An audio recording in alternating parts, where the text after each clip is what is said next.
إنسان عبسك قبين بريت كمالين إن ميلها لوجها حفظه نيك إجبرسن دون تجبرك أستوى حربتا نين أخلاقها بالشذا ما شاء الله كان إلى إجبرس تصوما هنويلش نسيبه كله مركو حكوا ليستي لوا أريمات إن شخصيا أدريستي نفتاله يقف كأبنلاش أدلة وداعي لهذنا إن أدخلتين إن كستوى سومالي ضعيفو مهما ضع الإرادة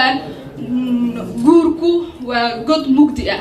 طبعا مركز قعنت جلسنا واحد عن وحي كاغا صوب حدونا مؤوي بهال ما كاغا صوب حدونا ما أضو قعنت هذا فيه وجدنا مركز وحوايه مركز جلستين قف أدمودين إنه وقف ونكسر وياهي لقيا واي إنه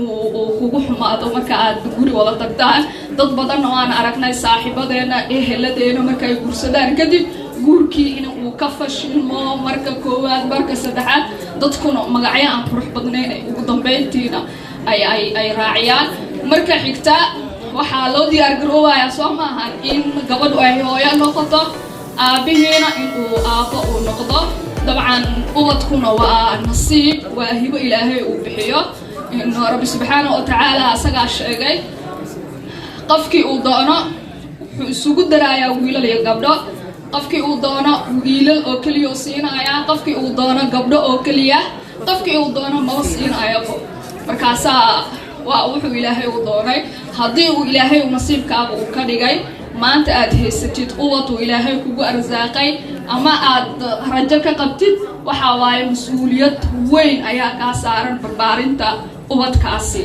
mas'uuliyad alla ka soko mas'uuliyadiisii adiga gacanta laga saaray inaad ka dhigtid qof shakhsi ahaan wanaagsan oo bulshada lagu dhaxdin doono markaa kadib markuu weynaado cunugiisa fiican aad u soo barbaarisid waxa uu nasiib u yeelanayaa meel kasta uu tago birita marka uu madax u noqdo waalid qurux badan uu ilaahay nasiibkiisa uu ka dhigay si fiican ay u soo barbaariyeen arinta kale aan rabo inaan ka hadlo waxa ka mid ah waalidiinteena Soomaaliyeed inta badan lama saaxiibaan carruurtooda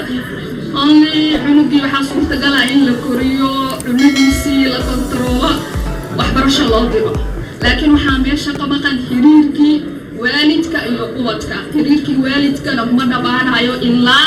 qof ka mid ah midkood uu dhinto hadduu waalidku ka hormar xitaa xiriirku uu soconaya sababtoo ah quwadka wanaagsan waxa waaye uu u duceynaya waalidkiisa Soomaa marka uu geeriyoodo ilaa intaas laga gaarayo macnaha xiriirku uu soconaya marka xiriirkaas ka soko waxaa jiro xiriir loo baahan yahay in uu si joogto ah u socdo inta guriga la wada joogo tusaale hooyadu inay gabadha la saaxiibto sirteeda ay ogaan karto gabdhaha la saaxiibaan oo sirtooda ay u sheegtaan qofka laba sirtaada waa u sheegan lahayd dabcan hooyadii ku dhashay talooyinka quruxda badan ee ku siineysana waa lama huraan laba sheeko oo yar aan rabaan inaan idinkaga sheekeeyo oo saaxiibtinimada waalidka ku saabsan gabar ila dhalatay waxaa jirto aad inooga dhowdahay hooyo marka gabdhaheena kala loo fiiriyo hooyay aad ula saaxiibtaa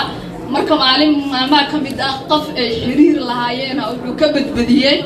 in guurka qodbasirada la yiraahdo in uu masaafeesto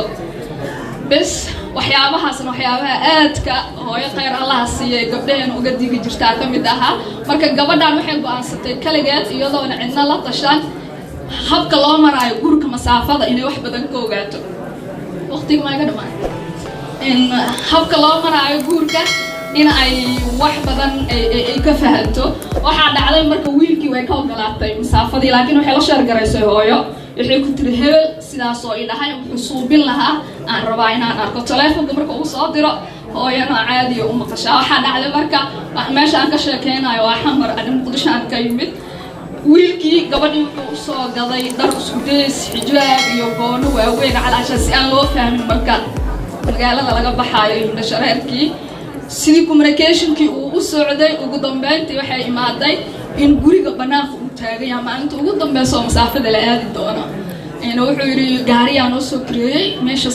ugu imaan waan bixinaa maalmahaas aan soo maqnaanayna kadib aan ku soo celin doonaa kadib aan ku gursanaa guri fiican ku sameynaa waxyaabaha inta badan dhagarta ragga lagu yaqaan gabadhii marka ujeedkeeda ma ahayn in ay guursato ninkii markii dambe waxay tiri oo ninka dhab inay ka tahay uu ogaaday lacagtii uu soo diray teleefonkii intay u celisay waxay ku tiri idagayso aan waxaan rabay habka loo maray guurka inaan ogaado inaan ku masaafeystaan aan never marka barnaamijkiina sidii oo ku fashilmay marka sababta arintaasi keentana waxa ahaa kalsoonida gabadhaas ee hooyadeed ay ku qabtay soo maahan in wiilasha arbaa markaan inaan u soo jeesto aan kula dardaarmo ma iga yeeli doontaan waan idin ogahay yaa waa in halay laba idinka soo dhaxbaxaan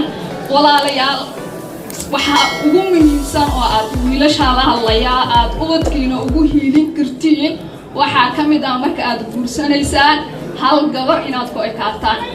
sababtaan u leeyahay idin sheega guurku waa raxmad naxariis iyo qanacsanaan soo maahan gabadhu waa inay qanacsanaataa ee reerkooda ay isku faraxsanaadaan laakiin wiilashiina dhaliisha ugu badan oo leedin hayo waxa waaye gabadhii marka aad guursataan may u il wadkaaga istiilan ka hadlaya marka aad guursataan oo gabadhii hal da ama laba da idin gasho inaad ka xiisa dhigtaan mid kale aad raadisaan sababtoo ah gabadhii ma qanacsanaanayso oo ilmaha kuu dhashay farxadda ubadkii kuma korinayso mana daryeeli karto ubadkeedii because stress ku furan 24 saac waxay ka fikiraysaa gabadha la guursaday waxa waaye meeshaas hooyadaas uma hiilin doonto ubadkeedii adiga ayaa sabab u ah marka gabadhaada ku adkaa ilmihi ilaahay ku siiyay nolosha quruxda badan dadka wareysta oo halka xaas leh oo nolosha ku guuleystay daaraha dhistay baabuurta quruxda badan leh ku socda waa hal xaas real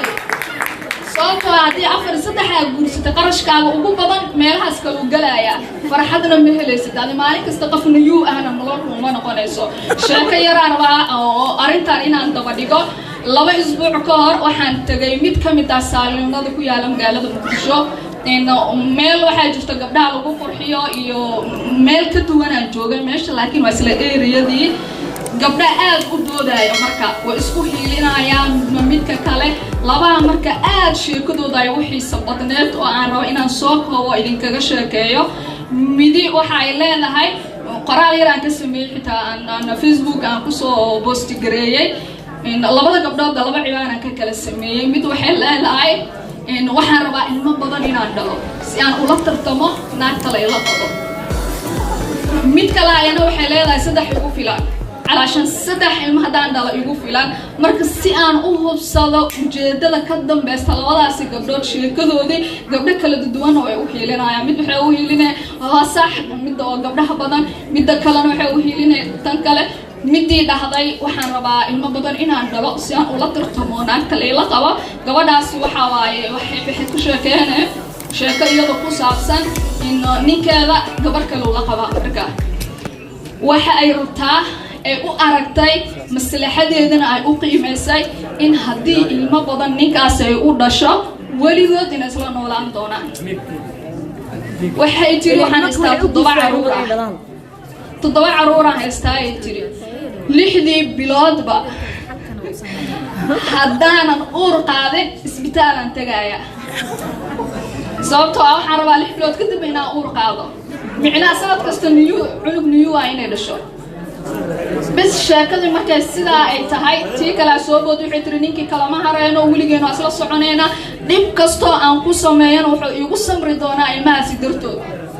إما فريدانا علشان مدي كلا صوب ودوحي تري سدح يقول فلان يتري صوبتو أني وحارباني كيجي إن عن وقت سيو إن عن فرحة سيو إلما ترضى بدن وأكون مشغول دونا سوسن إيجا تجي وإن أنا عاشو حليمو فرتون فايسو everything شطة قبل هذا مقالة سعوت وإنا أنيجا كليجي عن نقطة إنا شنطة قبلات مركاي كذا واجسي آدان وكفر حيوان جعل هاي قبر كستو حاس شنطة قبل هذا بلد كسعودة كليجي دينا يسكون نقطة marka laakiin waxaan soo dhaweynay dhinaca kale wixii waan boostigareeyay dadweynaha waa taqaanaa dadku fikir ma ahan fikrado kala duwan laga soo bixiyay dad waxay sabood gareeyeen waan dhibiha dad waxay sabood gareeyeen gabadha ilmaha tirada badan dad waxay sabood gareeyeen gabadha ilmaha yar dad dhaxdhaxaad ay ka noqdeen dadka qaar anay su'aalo soo weydiinayeen because qoraalka aad buu u dheeraa marka muhiimada aan kala doonaya waxa way labadaasi gabdhood si ay ugu hiiliyaan uwadkoodii waxa mas'uul ka noqon kara gacan ku siin kara waa rag Soomaaliyeed ragga Soomaaliyeed waxaan ka rabnaa isbedel inay la yimaadaan dhaliilo badan aa leedin hayaa markaasi waxaa soo dhan ay u saxmaan u hiiliya ubadkiina aad maadsantahay